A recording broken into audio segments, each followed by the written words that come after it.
I'm a private investigator. My newest client is convinced that his wife is a demon. Knock, knock, knock. I sighed. It had been a long Monday, and I was hoping that no new clients would seek out my services. Oh well, it's what I signed up for. Come in, I said, trying to conceal the annoyance in my tone. The door squealed loudly on its hinges. I winced at the sound. I really needed to have those lubricated. A disheveled man trudged into the room and sank into the chair opposite from me. His hair was a tangled rat's nest of greasy brown locks. Dark purple bags hung low under his eyes. Sullen defeat was written across his visage. He looked like he hadn't slept in days. Look, Detective. Baxter? Claxton. Close, though. And you are? Detective Claxton, sorry. My name is Luis. Well, it's nice to meet you, Luis, I said, flashing him a grin and reaching over the desk to extend a hand. He tentatively accepted it. So, Detective Claxton, I really need your help. I pursed my lips.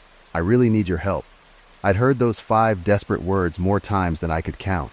I wondered what it would be this time. Cheating girlfriend was my leading guess. The man shuffled in his seat, suddenly taking a particular interest in his shoes. Nothing could have prepared me for what he would say next. I think my wife is a demon. I stared at him blankly, mouth agape. Was this some sort of joke? Did this guy escape from the loony bin or something? He seemed genuine, but I couldn't be sure. Did I hear that correctly? You said you think your wife is a demon? Yeah, that's right. Look, I know this sounds absolutely unhinged, and you don't have to believe me. But she's been getting more, how do I put this? Sinister. I get this really terrifying feeling whenever I'm around her. She stopped going to church, and she's been staying out all night long. All she tells me is that she's going to see a friend. I've been too scared to question it. That might not sound too bad, but Jessy has always been very religious. She used to be the pinnacle of righteousness. I need to know what's going on. I'm at the end of my rope here, Luis said, locking eyes with me. A pang of guilt struck my chest like a lightning bolt. He looked so broken. I could tell that Luis really cared about his wife, and that the whole ordeal had taken a huge toll on him, but I couldn't bring myself to do it. I'm sorry, but I can't take your case. My last run-in with the occult nearly killed me. I can't put myself through something like that again. But I just want you to follow her. You won't need to have any kind of interaction at all, unseen and unheard. I sighed. He wasn't taking this how I'd hoped. Luis, I can't help you. It's nothing personal, but I have a strict no-demon policy. It's just not something I can accommodate for.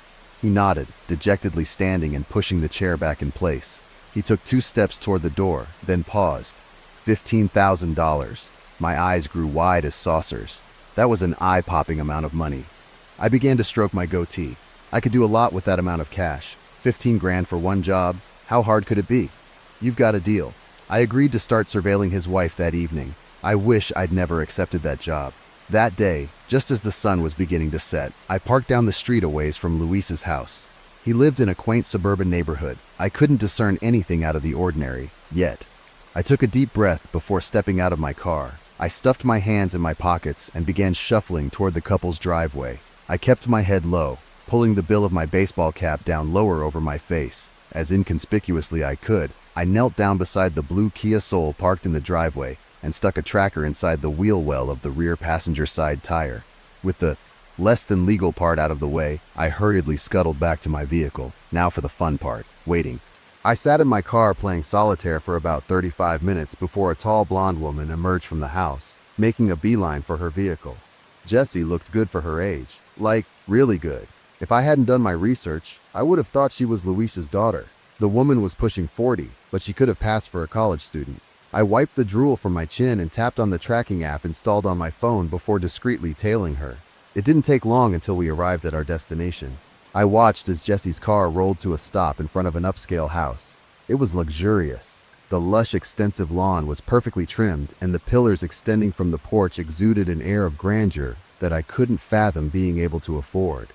Jessy sauntered up to the front door and produced a key. She let herself in. I scratched my head. That was strange. I'd found nothing to suggest that the couple owned a second property, and certainly not one that nice. Well, back to solitaire. I didn't even have a chance to open the game before a lifted black Toyota screeched to a halt in the driveway. Even at my distance, I could hear Luke Combs blaring loudly over the speakers. A grimy man with a grungy white t-shirt and blue jeans hopped down from the driver's seat. He looked like he hadn't showered in weeks. I could practically smell the body odor and cigarette smoke wafting off of him. Gross. Ugh. Don't tell me she's cheating with that guy. The man approached the home with a confidence that he had no business possessing. He knocked on the door and stepped back. A few seconds passed with no response. He raised his fist to knock again, but the door swung open before he had a chance. The greaseball stepped inside, and the door shut quietly behind him. I decided to wait to fill Luis in until I'd finished my investigation for the night. No need to lead him to the wrong conclusion if I didn't have all the information first. I thought about pulling out my phone and relaxing until I noticed any more activity from the house. No, I couldn't afford to be lazy, not with 15 big ones on the line. It wasn't hard to find dirt on the owner of that lavish home. Isabel Geralds was 30 years old with no children, a master's degree in biology, and a dropped murder charge. Isabel's husband, a 63-year-old banker named Henry, had died under mysterious circumstances in the couple's home. All the evidence pointed to Isabel. It should have been an open and shut case, but somehow, Izzy got off scot-free. Interesting. Why was Luis's wife, a seemingly upstanding member of the community, hanging out with a suspected murderer? The whole thing felt off. As I would soon come to find out, it was. I scrambled to pull up the tracking app again. 2 figures emerged from the home. It was dark, so I couldn't make out their faces, but I could tell that they were women. That was odd. Where was Captain Sleazy? I watched as one of the women hopped into the driver's seat of the truck. I caught a brief glimpse of Jessy as she slid into the front seat of her Kia. She had a wide, satisfied grin plastered across her lips. I shuddered. I was beginning to see what Luis meant when he said that she gave off a creepy vibe. The woman driving the truck, who I assumed was Isabel, peeled out of the driveway. Jessy waited for a couple minutes, then followed suit. I was beginning to get a sinking feeling that those two were up to something far worse than having an affair. I followed a few minutes behind them. We drove for what felt like an eternity. My heart thumped wildly with anticipation. Where were they going with this guy's truck?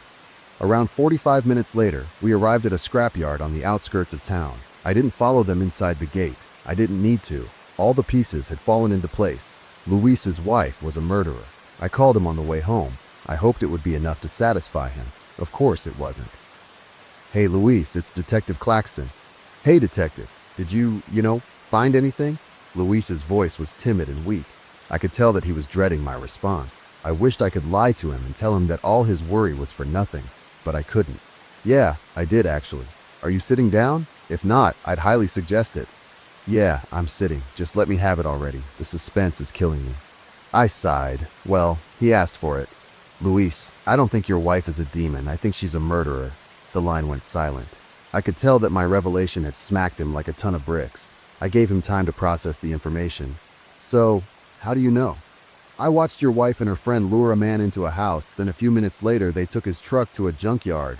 Without him. If that's not proof that something's up, I don't know what is." "Well, did you take any pictures?"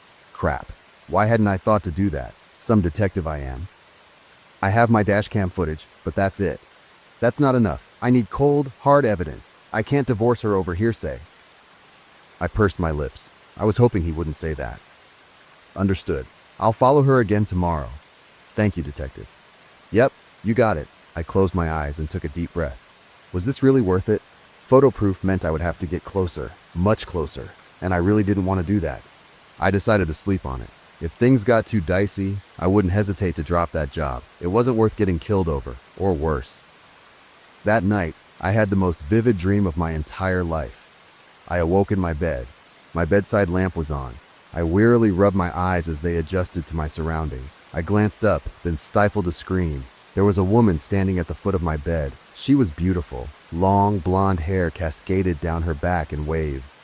She wore a red dress that hugged her tightly in all the right places. Her smile was so warm and inviting. Those ocean blue eyes shimmered with a familiarity that I couldn't quite place. And then it hit me. This was Jessy. She lightly bit her bottom lip, sending my heart racing. She gradually began to crawl toward me. I didn't fight it. Jessy had me in a trance, and she knew it. Before long, she was on top of me. Jessy softly scooped my hands into hers. My mouth hung open like a moron as she guided my hands to her waist. I was paralyzed as she leaned in close to my ear. "Do you want me?" I could feel myself nodding, even though I hadn't intended to. It was like I was a puppet and someone else was controlling the marionette. Jessy closed her eyes and went for the kill. I squeezed mine shut just before her lips grazed mine. I woke up in a cold sweat. What the hell was that? It felt so real. I wasn't an idiot, though. I began to get a sinking feeling that Luis was right about his wife, and that terrified me. I couldn't get back to sleep after that, whether due to anxiety or some sort of lingering effects from my dream, I didn't know. I groggily slunk out of bed and brewed a pot of coffee. This isn't worth it. I should just give up on this. I haven't even met this bitch, and I'm already seeing her in my dreams? Nope, I'm calling it quits. But 15 grand is a lot of money. I determined that I had to finish this thing. Luis deserved the truth, right? Of course he did. And it was my job to deliver it to him. I was on edge all day. If Jessy was what I thought she was, then could she find me through my dreams? I didn't find anything online to affirm my fears, but you can never be too sure, especially when 99% of people have never encountered that type of entity for themselves, and even less have lived to tell about it. Once dusk rolled around, I turned on the tracking app and headed to Luis's place. A sense of dread had sunk into my stomach like a stone. I really didn't want to go through with this. I waited for Jessy to come out of the house. She did, right on cue. I again followed her to Isabel's house. No surprises there. I parked in the same spot as the day before. It wasn't long before a lime green Camaro pulled into Isabel's driveway. A man wearing a Metallica t-shirt stepped out of the vehicle. It wasn't sunny outside in the slightest, but he kept his shades on nonetheless. Those two really knew how to pick them. The man sashayed up to the door, and before long, he was pulled inside the home. I pursed my lips. Same routine, different day. I waited for around 30 minutes this time before Jessy returned to her car.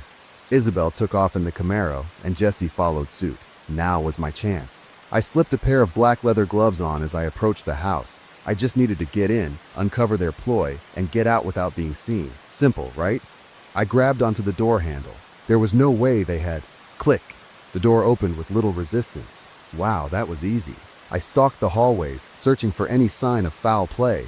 I glanced up to see a security camera pointing at the foyer. Not that it mattered. My ski mask would be sure to conceal my identity. I continued my search. I determined that I needed to find the bedroom. That was where I was the most likely to find my evidence. I turned around, opting to look upstairs. I crept silently up the steps, wincing at every creaky floorboard. They weren't loud, but at that moment, the noise sounded thunderous in the empty home. I reached the top landing and scanned the dark hallway before me. At the end of the hall, a door was slightly cracked open, spilling warm yellow light into the unlit corridor. Bingo, that was what I needed. I tiptoed to the door, heart in my throat. This was it. I smiled as I thought about the massive payday I was in for. Just a few more minutes and everything would be worth my while, or so I thought.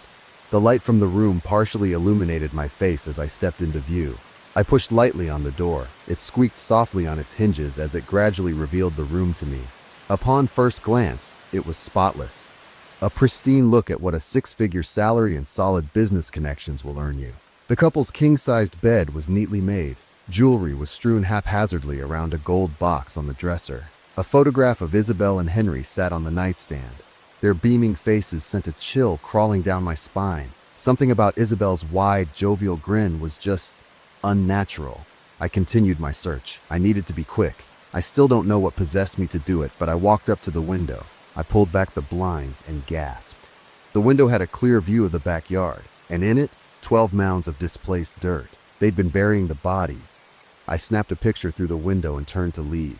Even if that was the only shred of proof that I had, it should still be enough for Luis to confront his wife with at the very least. The smug smirk plastered on my face quickly faded.